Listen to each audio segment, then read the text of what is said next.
بسم اللہ الرحمن الرحیم۔ السلام علیکم۔ اسلامک بات 9 پر آنے والے محترم ناظرین کو خوش آمدید۔ بیان کیا جاتا ہے کہ روم کے ایک جنگجو بہادر نے حضرت عمر رضی اللہ تعالی عنہ کے زمانے میں مسلمانوں کی ایک جماعت کو قید کر لیا اور شاہ روم سے بیان کیا کہ مسلمانوں میں ایک شخص نہایت قوی اور محب قسم کا ہے جس کو دیکھ کر بھی خوف معلوم ہوتا ہے۔ یہ سن کر بادشاہ روم نے اس شخص کو دیکھنے کے لیے طلب کیا۔ اس زمانے کے دستور کے مطابق شاہ روم کے سامنے زنجیر لگی ہوتی تھی جس کی وجہ سے باہر آنے والے کو بادشاہ کے سامنے جھک کر آنا پڑتا تھا۔ جب اس مرد مومن نے زنجیر دیکھی اور معلوم ہوا کہ اس کے نیچے جھک کر آگے جانا ہوگا تو اس نے بادشاہ کے پاس سامنے جانے سے انکار کر دیا۔ تب شاہ روم نے اس زنجیر کو اٹھانے کا حکم دیا تاکہ وہ شخص اس کے پاس آ سکے جس سے اس کو دیکھنا تھا اور اس سے باتیں کرنا منظور تھا۔ چنانچہ جب وہ شخص بادشاہ کے پاس گیا تو بادشاہ نے اس شخص سے کہا کہ تم ہمارے دین میں داخل ہو جاؤ تاکہ میں اپنی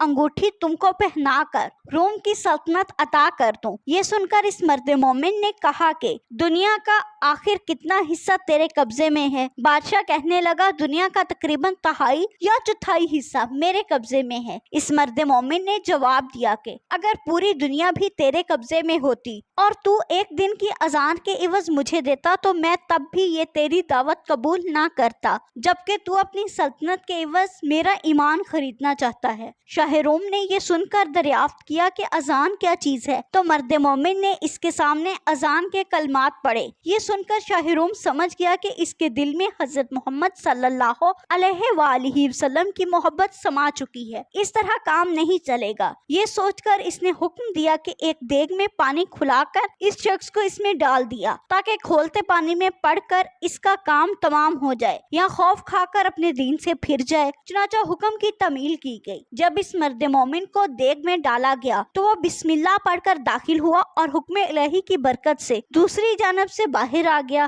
یہ دیکھ کر لوگوں کو اور بھی تعجب ہوا اور اس کے بعد بادشاہ نے حکم دیا کہ اندھیری کوٹری میں اس کو بند کر دیا جائے اور 40 دن تک سوائے خنزیر اور شراب کے کوئی چیز اس کوٹری میں نہ ڈالی جائے۔ چنانچہ اس کی تعمیل کی گئی اور جب 40 روز بعد کوٹری کھولی گئی تو لوگوں نے دیکھا جو کچھ اس میں ڈالا گیا تھا اس میں سے مرد مومن نے کچھ بھی نہیں کھایا۔ تو دریافت کیا گیا کہ آخر تو نے اس میں سے کیوں نہیں کھایا، حالانکہ شریعت محمدی میں ایسی ضرورت کے وقت اس کا استعمال جائز ہے۔ مرد مومن نے جواب دیا کہ اگر میں اس میں سے کچھ کھا لیتا تو تم کو خوشی ہوتی، میرا مقصد تو تم کو غصہ دلانا ہے۔ پھر بادشاہ اس کے کہنے سے لگا کہ اچھا اگر تم مجھے سجدہ کر لے تو میں تجھے اور تیرے ساتھیوں کو چھوڑ دوں گا۔ یہ سن کر مرد مومن نے جواب دیا کہ حضرت محمد صلی اللہ علیہ وآلہ وسلم کے دین میں خدا کے سوا کسی کو سجدہ کرنا درست نہیں۔ اس کے بعد شاہ روم نے کہا کہ اچھا پھر تم میرا ہاتھ چومو کہ میں تم کو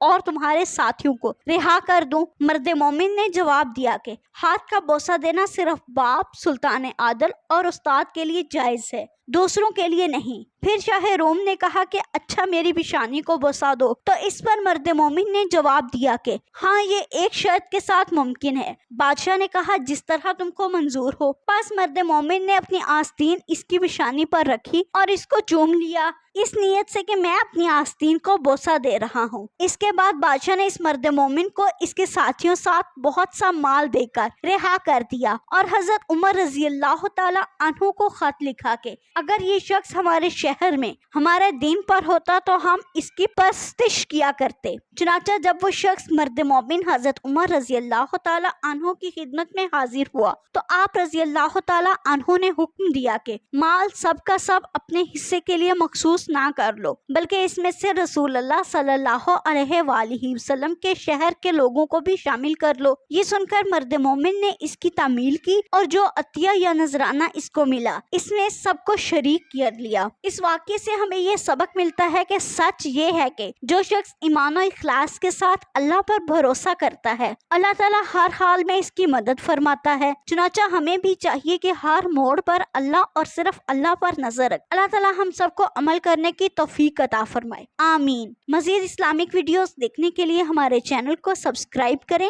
شکریہ۔